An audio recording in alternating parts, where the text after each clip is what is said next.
"Behind me," Eugenia ordered, as the first Northwood hound caught the torn edge of her cream skirt. The child obeyed. He pressed against her waist, clutching a coarse sack, with one heel of bread showing through its loose mouth. 5 hounds wheeled across the gravel before Northwood House, confused by shouting dust and the gatekeeper's raised crop. Beyond them, a gentleman in a black riding coat came down the steps, at a pace too controlled to be called a run. "Do not strike them," Eugenia said. She kept her eyes on the largest hound and moved her shawl slowly to the left. The animal's gaze followed the wool. "And do not run, child. They will follow fear." The gatekeeper swore the boy had forced the gate. "Lower your crop," Eugenia said. "Close the road behind them." A whistle cut through the drive. Every hound stopped. Henry Northwood, Duke of Northwood, gave one sharp gesture, and the pack fell into line at his side. Beside the carriage path, Catherine Kingsley drew her silk pelisse away from the dust. She was Eugenia's late husband's elder sister, and she held part of the child's trust. "A mother who courts danger should not keep a child," Catherine said quietly. The dogs were secured. Yet Catherine had already begun turning courage into folly and mercy into proof. "Your Grace," Eugenia said, "before anyone touches this child, examine the gate." Northwood looked at the gatekeeper. "You say the boy broke the latch?" "Yes, Your Grace." The Duke ran one gloved finger over the iron catch. "The brake bends outward. Pressure came from within." He glanced toward the kennel yard. "A hound struck an unsound latch. The boy entered through an opening left by my servants." The gatekeeper paled. "The bread he demanded.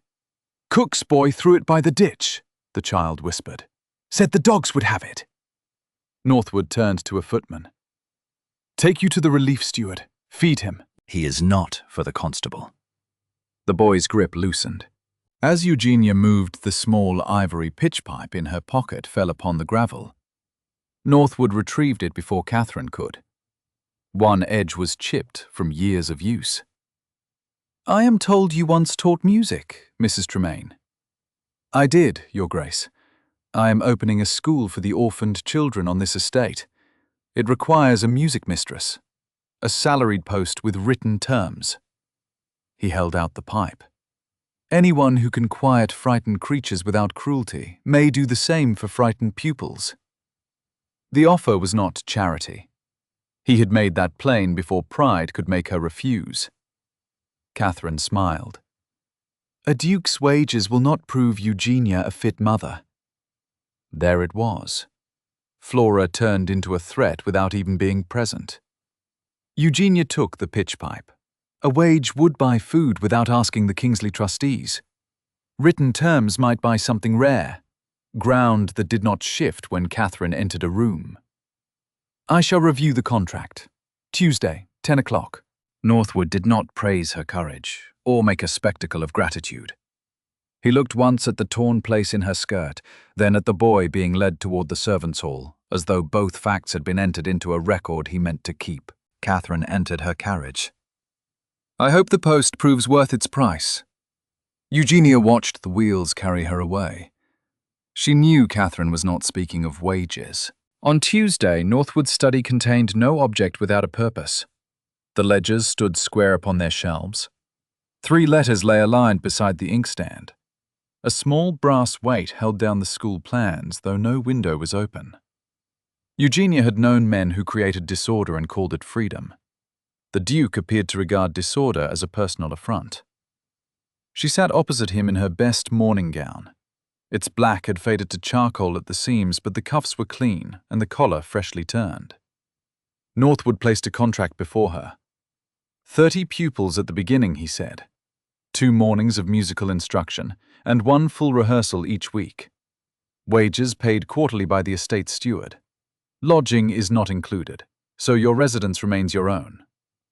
That last sentence mattered. He had considered the difference between employment and dependence. Eugenia read every line. He waited without impatience. When she reached the 4th clause, she stopped. The school may reduce its numbers if subscriptions fall, yes, Then a patroness may withdraw her guineas because she dislikes a teacher, and a child will pay the price.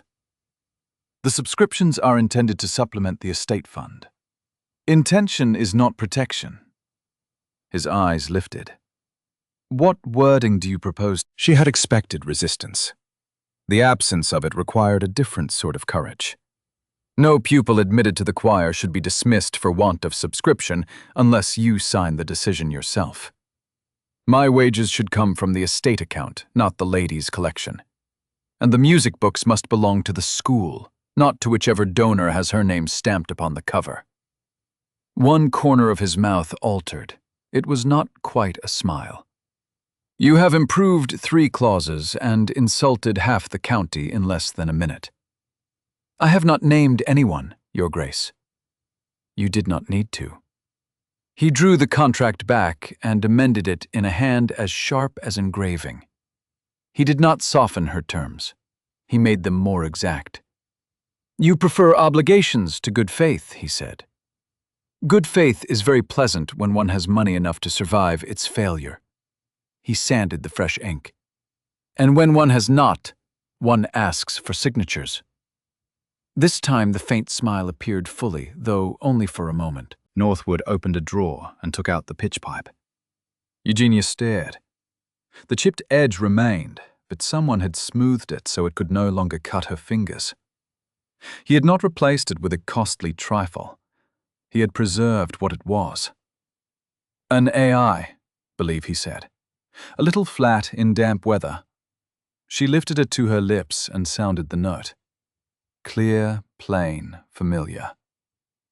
You remembered. You used it at the gate, after the dogs were secured. I did not.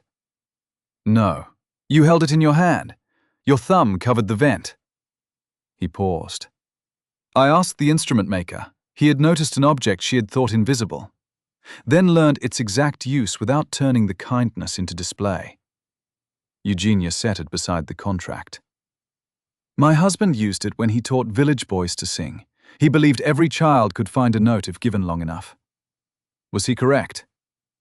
Not always. Northwood's dry look invited the rest. But he was often correct enough to keep trying. The Duke signed the final page and turned the pen toward her. Then we shall begin with that standard, she signed. When she left the study, she had wages authority and a key to the schoolroom. She also had the uncomfortable knowledge that Henry Northwood had listened to her conditions without treating them as ingratitude. That knowledge followed her down the corridor more persistently than any compliment could have done. Within 3 weeks, the old steward's hall had become a schoolroom. The long table had been cut into lower desks. A cracked globe stood in one corner. The pianoforte had 2 yellowed keys and a pedal that complained whenever Flora pressed it. But it held its tuning, if the children did not stamp too hard during the rhythm exercises. Eugenia arranged the pupils as she arranged a difficult room, not by rank, but by influence. A confident girl stood beside a child who whispered every answer. 2 brothers who fought over slates were given different ends of the same song. The boy from the gate would not sing at all, so Eugenia placed a wooden block in his hand and let him mark the pulse. By the 3rd lesson, 29 voices depended upon his steady tapping. Flora sat at the pianoforte, solemn with responsibility. At 7, she already understood that one wrong note did not ruin a piece unless the player stopped to mourn it. Again, Eugenia said, after the sopranos collapsed into laughter. From the breath, not the embarrassment, a shadow filled the doorway. The children straightened. The wooden block stopped. Northwood stood, with the steward behind him. He wore no expression that could reassure a room of nervous pupils. Eugenia looked at the smallest boy, whose shoulders had risen almost to his ears. Your Grace has come to discover whether we deserve a roof. The Duke surveyed the patched plaster above them. The roof has already failed inspection. The children looked up. It will be repaired on Monday, he continued. Whether you deserve it is not under consideration. A little girl near the front laughed before she could stop herself. The others followed. Northwood's gaze moved to Eugenia. Was that intentional? Entirely. I suspected as much. He entered and examined the room with the same attention he had given the broken gate. He measured the distance between benches, tested the loose pianoforte pedal with his boot, and asked the steward why the coal scuttle stood beside the youngest children instead of beside the hearth. He did not praise the choir. He ordered a carpenter more coal and a second lamp for winter rehearsals. Eugenia began to understand his form of affection. It arrived disguised as repairs. When the lesson ended, Flora remained to practice a difficult passage. Northwood stood beside the instrument, listening. "You strike the second note too quickly," he said. Flora looked at Eugenia for permission to answer a duke. "Do I? Your Grace, you do. Then Mama will make me play it 20 times. "Only 12, Eugenia said. "We are not tyrants." Northwood regarded the child. "Your mother reduced the number because I am present." Flora considered this. "Then perhaps your Grace should visit every day." The Duke's mouth moved again in that brief, unwilling smile. A dangerous proposal. After Flora ran to collect her cloak, Eugenia reached for a pile of music sheets. Her fingers had grown cold despite the fire. "You have taught her not to flatter rank," Northwood said. "I have taught her that a title does not improve a wrong note." "That may be the first useful musical principle I have heard." She looked at him.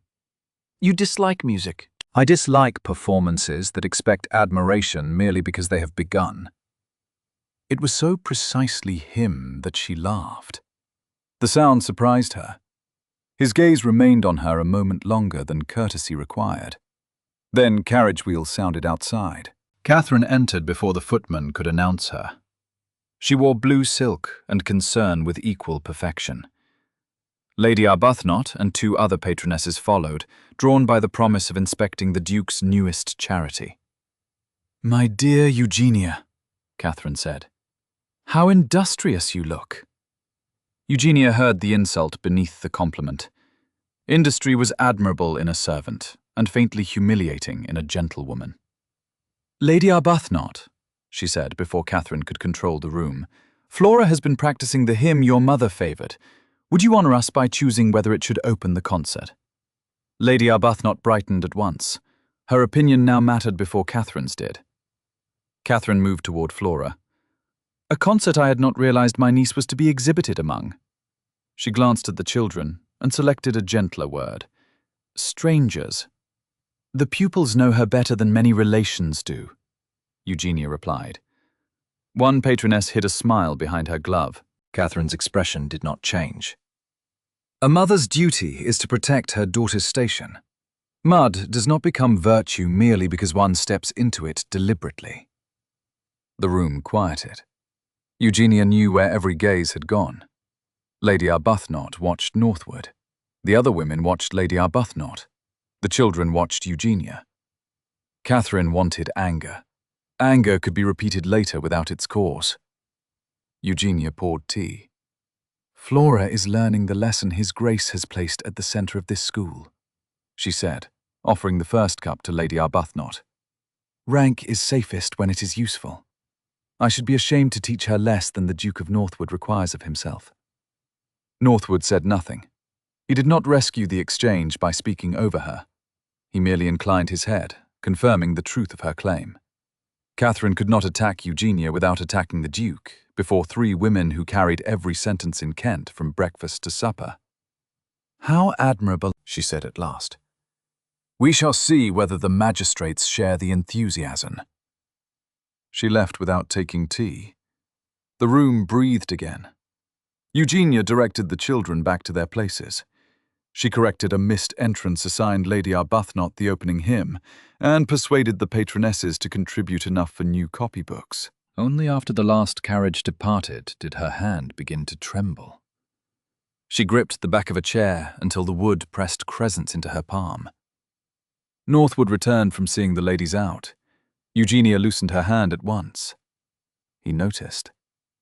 "Did Mrs. Kingsley frighten you?" he asked. The question was too direct for comfort and too exact for evasion. She reminded me that she still controls part of Flora's trust. That was not my question. Eugenia looked toward the open door, checking that Flora was out of hearing. Yes. He waited. She had the absurd sense that he would remain there all evening unless she gave a complete answer.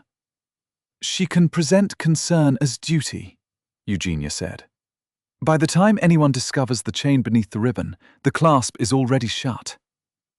Northwood glanced at the chair she had been holding. I saw the chain, he said.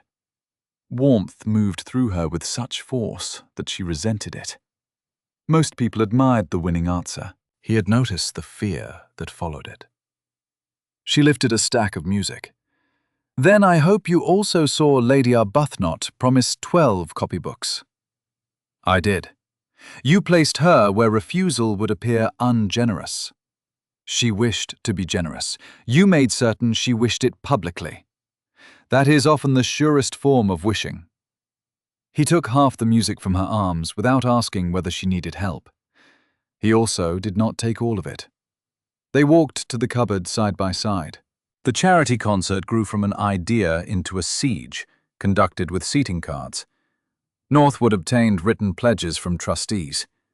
Eugenia persuaded county families that allowing poor children upon a ducal stage would improve rather than endanger civilization. Each method succeeded until it encountered the other. Lord Harrington cannot sit behind the Wilkes family, Eugenia said over the library table. He holds no commission and no estate office, Northwood replied. The East Gallery is reserved for magistrates. If he sits behind the Wilkeses, he will leave before the second hymn. Then he will miss the second hymn. His wife will leave with him. Her sisters will follow. Lady Arbuthnot will conclude the room has turned against the school. Northwood studied the chart. Eugenia waited. He moved Harrington's card to the East Gallery. You have reduced precedence to a weather vane, he said. No, Your Grace. I have merely admitted that gentlemen also possess feelings, though they prefer to call them principles. His pen paused. That observation is unkind. Is it inaccurate? No, that is why it is unkind. Their disputes became the most agreeable part of her week. He removed extravagance from her plans. She added human vanity to his. When he objected to flowers because they served no educational purpose, she explained that patronesses contributed more freely in rooms that made them feel beautiful. When she proposed 3 additional rehearsals, he reminded her that children who worked in estate kitchens could not surrender every evening to art. Neither won completely. The concert improved. During the final rehearsal, the Great Hall defeated Flora. The child sat at the grand pianoforte, beneath a ceiling painted with clouds. Rows of empty chairs faced her. Each small movement returned as an echo. Flora placed her hands on the keys and froze. Eugenia saw the panic travel from her daughter's shoulders to her fingers. 30 children waited on the risers. The steward checked his watch. A footman shifted near the doors. Northwood approached the pianoforte. Eugenia braced for an instruction. He gave none. He stopped several feet from Flora and looked at Eugenia. What does she need, Mrs. Tremaine? Not what is wrong with her, not can she perform. What does she need? The question placed authority exactly where it belonged. Eugenia drew the pitch pipe from her pocket and sounded one clear A. Find me, she told Flora. Flora pressed the matching key. The note met the pipe and held. Again Eugenia said. Flora played it once more. The trembling eased. Northwood turned to the choir. You will stand around the instrument for the first piece. No child begins alone. The steward blinked at the program in his hand. But, Your Grace, the printed order may endure correction. Eugenia looked at him. He had changed his arrangement without complaint because she had shown him the human need beneath it. After rehearsal, they remained in the hall while the servants covered the pianoforte. Late light lay across the empty chairs. You move everyone into place, Northwood said. It is my employment, You move the patronesses, the children, the trustees, and even Lord Harrington. He required very little movement, only a better chair. But you do not place yourself anywhere. The remark landed too near the truth. Eugenia slipped the pitch pipe into her pocket. Perhaps I've not found the correct card. He aligned the abandoned program sheets against the edge of the pianoforte. When you do, he said, I advise you to write it in ink. She should have answered lightly. Instead, she watched his careful hands and wondered how it would feel to occupy a place he had no intention of withdrawing. 2 days before the concert, Eugenia's best weapon turned in her hand. Lady Arbuthnot had agreed to speak for her if Catherine challenged the school. So had Mrs. Wilkes and the rector's wife. Eugenia had gathered their promises over tea, arranging each conversation so that courage sounded more fashionable than caution. Then she said too much. The gatekeeper knows the latch had failed before the boy entered, she told the rector's wife. If the matter reaches the magistrates, his account will settle it. The sentence seemed harmless. By evening, Catherine had heard it. The next morning, the gatekeeper's name vanished from the school supply ledger. He would not meet Eugenia's eyes when she found him near the stable yard. My lady says the cottage goes with the Kingsley lease, he muttered. My wife is due in winter. I cannot be put out. Eugenia stopped. She had meant to strengthen him by making his knowledge valuable. Instead, she had shown Catherine exactly where to press. I shall not use your name, Eugenia said. It is used already, man. He walked away. The failure followed her to the school, where a sealed notice waited on the locked door. Northwood had petitioned in Chancery for an injunction, preventing Catherine from removing Flora or changing the child's trust arrangements until the court reviewed the matter. His solicitor seeking speed had agreed to preserve every present condition meanwhile. Catherine's counsel had argued that Eugenia's new employment altered those conditions. Until the hearing, Eugenia was barred from the school buildings held under the trust.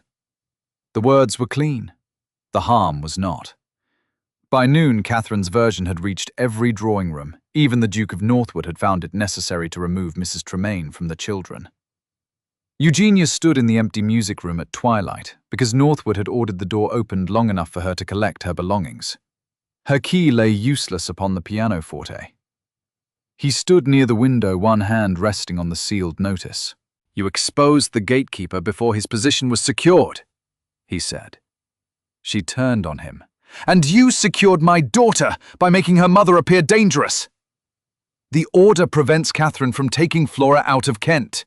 It also gives her a public document bearing my name beneath the word restrained. The wording is temporary. Reputation does not wait for final judgment.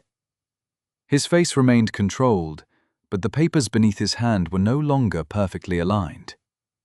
You built your defense upon whispers, he said. One whisper reached Catherine, and you built yours upon language no frightened mother was permitted to read before it governed her life. Silence struck the room. Eugenia heard the force of her own breathing.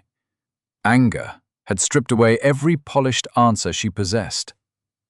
Northwood looked at the locked cupboard, the empty benches, and the key beside the pitch pipe. I was wrong, he said. She had expected an argument about degree. She had expected a defense of the solicitor, the court, or necessity. He offered none. I asked the law to hold everything still, he continued. I did not ask what it would hold away from you. The petition was meant as a shield. Its wording became a cage. The exactness of the admission left her nowhere to hide. She looked down. I was wrong as well. I made the gatekeeper's truth part of my arrangement before I asked what it might cost him. You believed witnesses could be placed as safely as seating cards. Yes, and I believed people could be protected by correct nouns. Despite herself, Eugenia gave a tired laugh. Northwood's expression softened by a degree. Neither belief has survived the day. He took up the school key and placed it in her hand. Tomorrow morning I will send a written correction to every trustee and patroness. It will state that your exclusion arose solely from the wording of my petition, not from any doubt of your conduct. I will also suspend the gatekeeper's duties without loss of wages until his family can be protected from pressure. You cannot restore his courage by decree. No, but I can remove the price of using it. That was not a promise to control the man. It was a promise to make choice possible. Eugenia closed her fingers around the key. I concealed my fear from you, she said. I thought if you saw it, Catherine might somehow gain from it. Mrs. Kingsley is not present, no, and I am not her. No, Eugenia said again more quietly. The pitch pipe lay between them on the pianoforte. Northwood touched it with one finger. Shall we begin this conversation again? She raised it and sounded the A. No narrowed, no polished answer, only the true note. By 10 the next morning, Henry had converted the music room into a court of papers. Yet he did not ask Eugenia to trust a sealed bundle. He opened each document. He showed her the first kennel entry written on the day of the escape. He showed her the repair invoice for the broken latch. He showed her the gatekeeper's original account taken before Catherine had visited his cottage. Then he placed Catherine's petition beside a second statement the gatekeeper had signed the previous evening. The same unnatural phrase appeared in both, courted danger for the purpose of attracting ducal notice. The petition was filed before his second statement, Eugenia said. Yes. So he borrowed her memory before he discovered his own. Northwood's mouth tightened with dry approval. Precisely. He explained that the gatekeeper could give evidence before a master's clerk in the presence of the estate steward. His family would be moved temporarily into a Northwood cottage beyond Catherine's lease. No servant would need to confront her alone. Then Northwood closed the file. What result do you ask me to seek? The question startled Eugenia more than any command could have done. Not what can you obtain, no. Not what would be most convenient for Northwood, no. He waited. Eugenia looked at the benches she had filled with children, then at Flora's small music book on the pianoforte. I want Flora's custody removed entirely from Kingsley control. I want the school protected from any single patron's displeasure. I want my employment to survive, whether I marry again or remain a widow. She met his eyes. And no child or servant is to be punished for helping me. Northwood did not tell her the wishes were too large. He opened the file once more. They can be sought together. How he showed her. The law was still dense, but he translated every consequence into a person where Flora would sleep, who could sign for her expenses, who could dismiss a pupil, where the gatekeeper's family would go if Catherine acted. He had tested procedure against human cost because she had required it. When he finished, Eugenia placed the pitch pipe beside the documents. If Catherine moves again, she said, I will place the legal matter in your hands. A knock sounded. The steward entered with a heavy envelope sealed in dark red wax. Catherine had obtained an order from 2 county justices authorizing Flora's removal to Kingsley House pending inquiry. She intended to execute it during the charity concert before the assembled patrons and trustees. The humiliation was part of the weapon. Even if the order failed, later the sight of Flora being led away would ruin Eugenia. Now. For one moment, every chair in Eugenia's mind moved at once. Lady Arbuthnot must sit near the aisle. The rector must be warned. The constable could be delayed at the lower road. The Wilkses might block the gallery. She began speaking before she had chosen which scheme to trust. I can send Flora to the vicarage. Lady Arbuthnot will receive her. If the officer arrives, Mrs. Wilkes can... Eugenia. Northwood had never used her Christian name before. She stopped. Catherine threatened one gatekeeper, he said. She will threaten any patroness you place between her and the child. I cannot simply wait. No. You must choose the ground on which you will stand. Her first instinct was to control every person in the hall. That instinct had kept her and Flora alive through years of Kingsley favor. It had also delivered the gatekeeper into danger. Eugenia took the guardianship packet in both hands. Then she took the pitch pipe from the pianoforte. She crossed the room and placed both in Northwood's hands. "And her power over my child," she said. "Protect the school. Do not spend another vulnerable person to save me." His fingers closed around the packet and the small piece of ivory. "I accept those conditions. I will not hide from the concert. I did not ask you to. Flora must be able to see me when Catherine enters." "She will, and if your papers fail, then I will answer publicly for the failure before anyone approaches your daughter." He said it without grandeur. It sounded like a clause he had already signed. Eugenia let go of the packet. For years, surrendering control had meant surrendering safety. This was different. She had named the end, set the price, and chosen the man who would carry the danger. Northwood looked down at the pitch pipe. "The papers are mine to hold," he said. "This is not." He returned it to her palm. The repaired edge was smooth beneath her thumb. The great hall was full before the first note. County families filled the floor and galleries. Trustees occupied the front row. The children stood upon the risers in clean collars, their nervous breaths stirring the candle flames nearest the stage. Flora sat at the pianoforte. Eugenia stood where her daughter could see her. Northwood stepped to the lectern.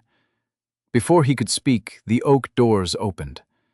Catherine entered with a parish constable and a clerk carrying a sealed order. Murmurs moved through the hall like wind through dry leaves. "Your Grace," Catherine called. "I regret the interruption. I am here to remove my niece from a mother whose conduct has become a danger to her." Flora's face drained of color. Eugenia did not rush toward the aisle. She held her daughter's gaze and placed one hand over the pocket containing the pitch pipe. Catherine raised the order. "Mrs. Tremaine deliberately led a trespassing child into the path of your hounds to attract your notice. Your own gatekeeper has sworn it.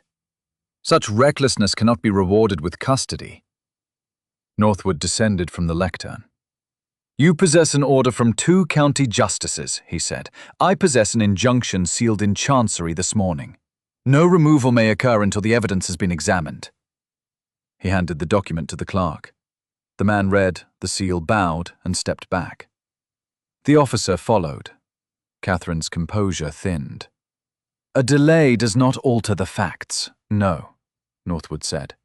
"Facts alter delays." At his signal, the steward brought forward the gatekeeper. Northwood placed 2 statements upon the lectern. To the gatekeeper, did Mrs. Tremaine lead the boy toward the hounds, no, your Grace? Did Mrs. Kingsley lead you toward this second statement? The man looked at Catherine, then at the front row where his wife sat under the steward's protection. "Yes, your Grace. She said we would lose our cottage before winter if I refused." Northwood lifted Catherine's petition. This document was filed before the second statement, yet both contain the phrase, "courted danger for the purpose of attracting ducal notice." Did you compose those words, no, your Grace? Who supplied them Mrs. Kingsley's solicitor? The steward then produced the kennel log and the smith's invoice. The latch had failed 20 minutes before Eugenia reached the gate. The hounds had escaped from within. Northwood turned to the room. "The danger arose from my estate's neglect. Mrs. Tremaine did not create it. She placed herself between that neglect and a child." Catherine's face had gone white. "The Chancery order further suspends your authority over Flora's trust, pending inquiry into intimidation of a witness," Northwood said. "You will leave my house!" No one moved to accompany her. Catherine turned toward the aisle. Lady Arbuthnot had risen during the questioning. She now stepped aside, not to offer Catherine passage, but to stand beside the gatekeeper's wife. Mrs. Wilkes gathered her skirts away from Catherine's path and began speaking to the rector's wife, as though no farewell were required. One gentleman who had bowed to Catherine upon her entrance bent to retrieve a dropped program and did not look up again. Catherine was forced to walk the length of the hall through a silence in which every withheld curtsy became a judgment. Only the constable opened the door for her, and he did so as part of his duty. When the doors closed, Lady Arbuthnot placed a gloved hand over the gatekeeper's wife's trembling fingers. The Cunty had understood. Northwood did not remain among the papers. He came to the stage and faced Eugenia. Mrs. Tremane's supposed defect is that she moves toward endangered children, he said. Kent has forgiven less honorable defects in persons of greater consequence. A low sound of agreement passed through the hall. I have not forgotten what her courage looked like at my gate. Nor have I forgotten that courage should not be required to defend itself alone. He offered her the permanent charge of the school under the terms she had written.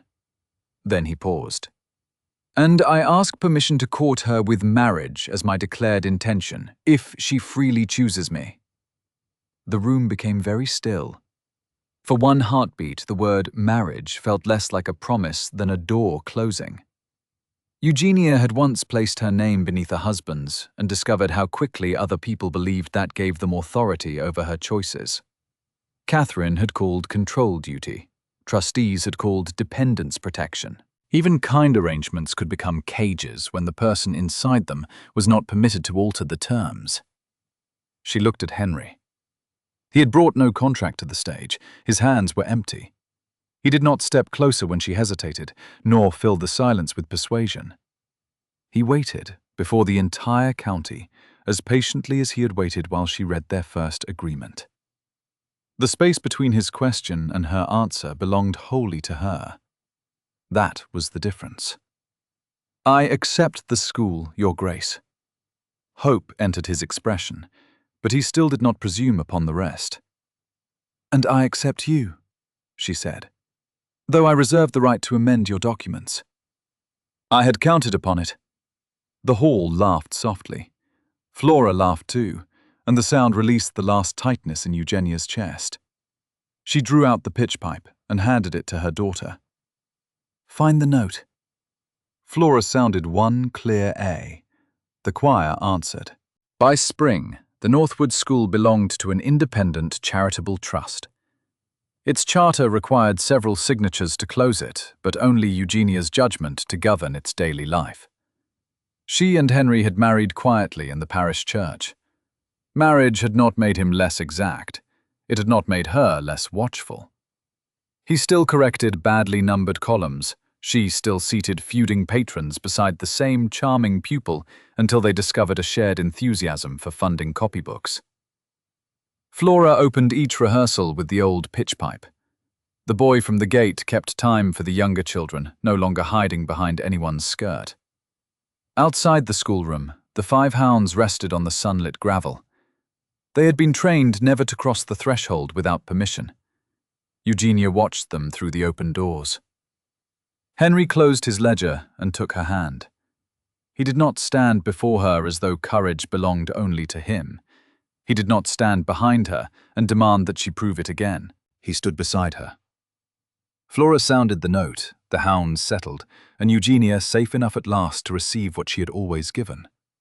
Let the harmony hold. The end.